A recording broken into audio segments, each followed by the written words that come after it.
Hello guys! Welcome back again to my channel. Ayan po, nagluluto tayo ng bangus, sinigang na bangus. Kanina kasi nagpunta ako sa Filipino store at nakita ko na may bangus sila. Kaya naisipan ko na bumili.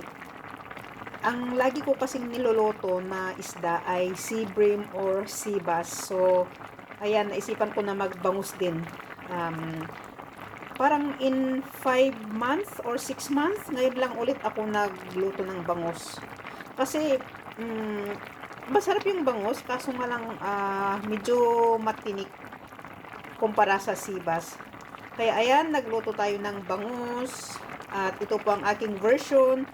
Wala po akong nakita na, or nakalimutan kong bumili ng dahon na gulay.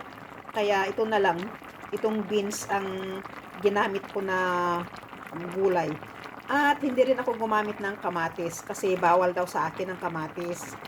Kaya may nag-iisa na tira na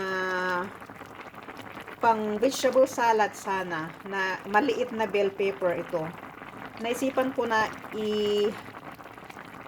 idagdag na lang kasi sayang kisa naman mabulok siya.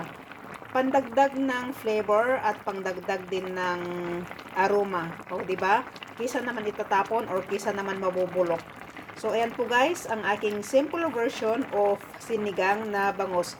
So, ang oras po natin ngayon ay magpa 5 o'clock na ng hapon, Friday. At ito po ang aking dinner tonight. Ito po ang aking dinner ngayong Friday night in just 2 hours at magdi-dinner na po ako. At ito ang aking sinigang na bangus na ulam. Thank you guys sa inyong panonood and God bless everyone. Bye-bye!